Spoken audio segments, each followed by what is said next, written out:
ನಾವು ಲೌಕಿಕವಾಗಿ ವಿಚಾರ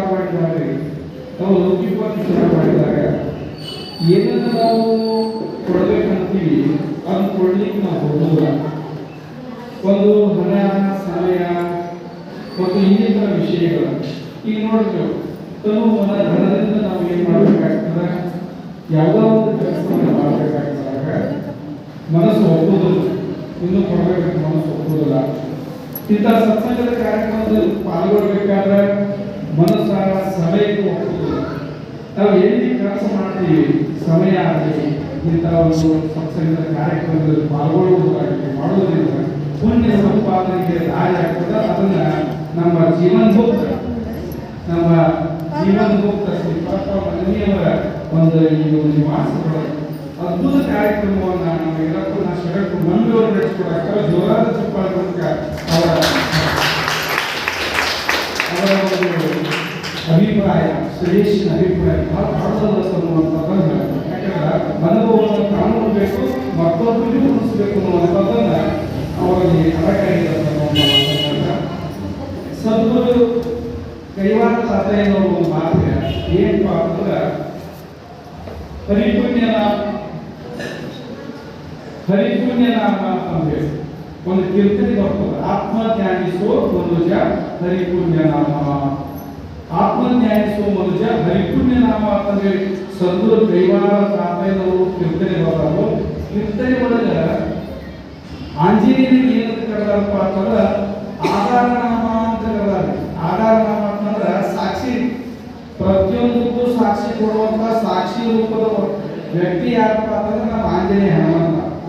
ನನ್ನ ಬದುಕಿನಲ್ಲಿ ನಾನು ಇಷ್ಟು ಪರಾಕ್ರಮವಾಗಿ ಇರಬೇಕಾದ್ರೆ, ನಾನು ಇಷ್ಟು ಪಾಂಡಿತ್ಯವನ್ನು ಪಡಿಬೇಕಾದ್ರೆ, ನಾನು ಇಷ್ಟು ಜ್ಞಾನವನ್ನು ಇರಬೇಕಾದ್ರೆ, ನನ್ನಲ್ಲಿ ಇಷ್ಟು ಭಕ್ತಿ ಬರಬೇಕಾದ್ರೆ ಕಾರ್ಯಗಳು ಯಾರಪ್ಪ ಅಂತಂದ್ರೆ ಶ್ರೀರಾಮ ಅನ್ನುವಂಥದ್ದನ್ನ ಜಗತ್ತಿಗೆ ತನ್ನ ಪ್ರತಿಯೊಂದು ಹೆಜ್ಜೆಗೂ ಸಾಬೀತುಪಡಿಸಿರ್ತಕ್ಕಂಥ ಸಾಕ್ಷಿ ರೂಪದ ದೇವರು ಯಾರಪ್ಪ ಅಂತಂದ್ರೆ ಆಂಜನೇಯ ಹನುಮಂತ. ಬಹಳ ಅದ್ಭುತವಾಗಿರ್ತಕ್ಕಂಥ ಆ ಹನುಮನ ಒಂದು ನಾವು ಶ್ರೀರಾಮನ ಬಗ್ಗೆ ನಾವು ಮಾತಾಡಬೇಕಾದ್ರೆ ಈ ರಾಮಾಯಣವನ್ನು ನಾವು ಹೇಳಬೇಕಾಗುತ್ತೆ. ಅವಿಲೋಭ ಸಂಬಂಧವನ್ನ ನಾವು ನೋಡಬೇಕು ಹನುಮಂತದಲ್ಲಿ. ಆಂಜನೇಯ ಇಷ್ಟು ದೊಡ್ಡ ಪರಾಕ್ರಮಶಾಲಿಯಾಗಿದ್ದು, ಇಷ್ಟು ದೊಡ್ಡ ಸಾಮರ್ಥ್ಯವನ್ನು ಮಾಡಿದ್ರು ಕೂಡ ರಾಮನ ಪಾದದೊಳಗೆ ವಿನಮ್ರತೆಯಲ್ಲಿ ಒಂದು ಸಾಕಾರ ಮೂರ್ತಿ ಇಟ್ಕೋಬೇಕು. ಇದು ಬಹಳ ಅದ್ಭುತ, ಜಗತ್ತಿಗೆ ಸಂದೇಶವನ್ನು ಕೊಡುವಂಥದ್ದು. ಮತ್ತೆ ಆಂಜನೇಯ ಏನ್ ಮಾಡಿದಪ್ಪ ಅಂದ್ರೆ ತನಗಾಗಿ ಏನು ಬಯಸಲಿಲ್ಲ, ಪರೋಪಕಾರಕ್ಕಾಗಿ ಜೀವನವನ್ನು ಧರಿಸಿದ ಆಂಜನೇಯ. ತನಗಾಗಿ ಏನು ಬಯಸಲಿಲ್ಲ. ತಾನು ಏನು ಬಯಸಿದಪ್ಪ ಅಂತಂದ್ರೆ ನನ್ನ ನಾಮಸ್ಮರಣೆ ಮಾಡಬೇಡ್ರಿವ, ನನ್ನ ಜಪಿಸಬೇಡ್ರಿವ, ನನ್ನ ಧ್ಯಾನಿಸಬೇಡ್ರಿ. ನೀವು ಏನು ಮಾಡಿರಪ್ಪ ಅಂತಂದ್ರೆ ಶ್ರೀರಾಮನನ್ನು ಧ್ಯಾನಿಸ್ರಿ. ನನಗೆ ನೀವು ಒಮ್ಮೆ ನಾನು ಧ್ಯಾನಿಸಿದ್ರೆ 100 ಪಟ್ಟು ನಾ ಏನಪ್ಪ ನೀವು ಲಾಭ ಮಾಡಿಕೊಡ್ಬೋದು. ಶ್ರೀರಾಮನನ್ನು ನೀವು ಧ್ಯಾನಿಸಿದಪ್ಪ ಒಂದು 100 ಪಟ್ಟು ಕೊಟ್ಟರೆ ನೀವು ಪುಣ್ಯ ಸಂಪಾದನೆ ಮಾಡಿಕೊಡ್ತಪ್ಪ ಅನ್ನೋ ಮಾತನ್ನ ಸ್ವತಃ ಆಂಜನೇಯ ವಿಶ್ವಕ್ಕೆ ಹೇಳ್ಕೊಡ್ತಾರೆ. ರಾಮ ಮತ್ತು ಶ್ರೀ ಹನುಮಂತರ ಮತ್ತು ಆಂಜನೇಯ ಸ್ವಾಮಿ ಒಂದು ಪ್ರೇಮ, ಶ್ರೀರಾಮನ ಭಕ್ತಿ ವಾತ್ಸಲ್ಯ, ಹನುಮಂತನ ಒಂದು ಹಾಸ್ಯ ಭಕ್ತಿ ಬಹಳ ನೋಡಬಹುದು. ನಿಜವಾಗ್ಲೂ ಒಂದು ಸಂದೇಶವನ್ನು ಹೇಳಿಬಿಡ್ತಾರೆ. ಏನಪ್ಪ ಅಂತಂದ್ರೆ ಒಂದು ದಿವಸ ಏನಾಗಿತ್ತಪ್ಪ ಅಂತಂದ್ರೆ ಸೀತಾದೇವಿ ಅಪಹರಣ ಮಾಡಿರ್ತಾರೆ ರಾವಣ. ಅಶೋಕ ವನದಾಗ ಅದನ್ನ ಏನ್ ಮಾಡಿರ್ತಾರೆ, ಸೀತಾದೇವಿ ಮುಚ್ಚಿಟ್ಟಿರ್ತಾರೆ.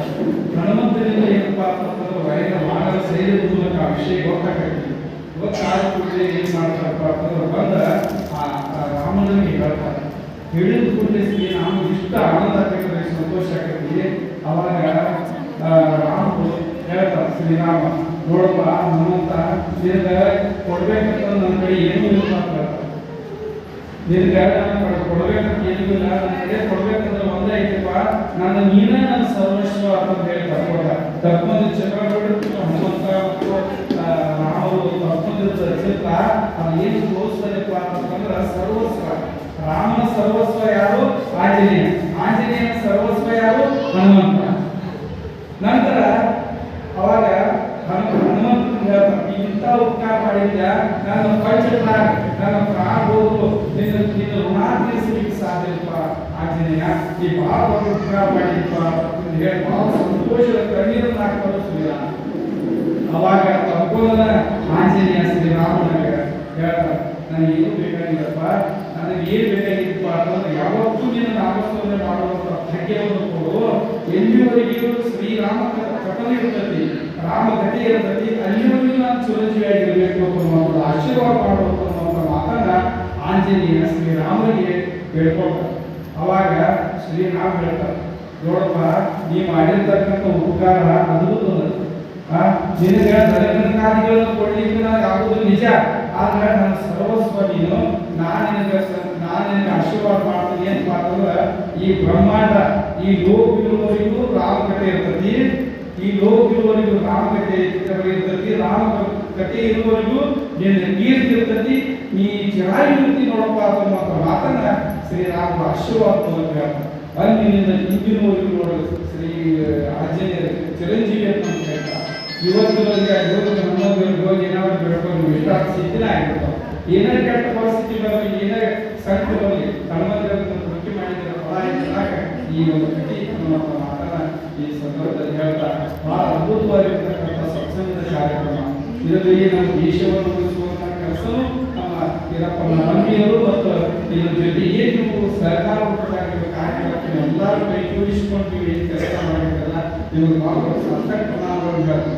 ಯಾಕಂದ್ರೆ 89 ತಿಂಗಳಿಗೂ ಈ ಕಾರ್ಯಕ್ರಮವನ್ನು ನಡೆಸಿಕೊಂಡು ಬಂದಪ್ಪ, 89 ವರ್ಷದ ಕಾರ್ಯಕ್ರಮವನ್ನು ನೀವು ನಡೆಸಿಕೊಂಡು ಬಂದಪ್ಪ, ಅದ್ಭುತ ಜೋರಾದ ಚಪ್ಪಳಿ ಬರಬೇಕು. ಒಂದು ವರ್ಷ, 2 ವರ್ಷ, 10, 20 ವರ್ಷಕ್ಕಾಗಿ ಎಲ್ಲ ಬರಬೇಕು.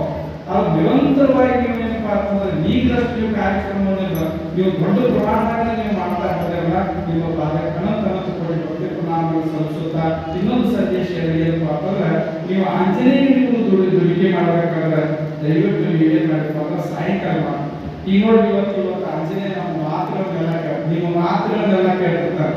ಆಂಜನೇಯ ನಿಮ್ಮ ಭಕ್ತಿಯನ್ನ ಎಲ್ಲ ನೋಡ್ತಿರ್ತಾನೆ.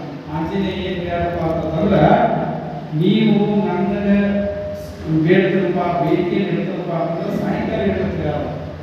ಯಾಕಪ್ಪ ಅಂತಂದ್ರೆ ನಾನು ಮುಂಜಾನೆ ಶ್ರೀರಾಮ ಜ್ಞಾನದಾಗಿರ್ತನು, ಸಾಯಂಕಾಲ ನಾನು ಏನ್ ಮಾಡ್ತೀನಿ ಭಕ್ತರ ಕಾಪಾಡಿಗಳನ್ನು ನಾನು ನೋಡ್ತೀನಿ. ಅದಕ್ಕೆ ನೀವೇನಪ್ಪ ಅಂತಂದ್ರೆ ಸಾಯಂಕಾಲ ನೀವು ನನ್ನ ಸ್ಮರಣ ಮಾಡಿ ಅಂತ ಹೇಳ್ಯಾರು. ಅದಕ್ಕೆ ಇವತ್ತು ಸಾಯಂಕಾಲದ ಒಂದು ಈ ಒಂದು ಸ್ಮರಣೆ ಬಹಳ ಅದ್ಭುತ. ನಮ್ಮ ನಿಮ್ಗೆಲ್ಲ ಸಂಕಲ್ಪಗಳು ಈಡೇರಲಿ ಮತ್ತು ವೀರಪ್ಪನ ಮುನಿಯವರ ಶರಣರು ಕೂಡ ಅದ್ಭುತವಾದ ಕೆಲಸವನ್ನು ಮಾಡಾಕಿದ್ದಾರೆ ಮತ್ತು ಅದರ ಜೊತೆ ನೀವು ಕೂಡ ಅದ್ಭುತವಾದ ಕೆಲಸಗಳನ್ನು ಮಾಡ್ತಾ ಇದ್ದೀರಿ. ಬಹಳ ಅಭಿಮಾನದ, ಬಹಳ ಹೆಮ್ಮೆ ಇದೆ.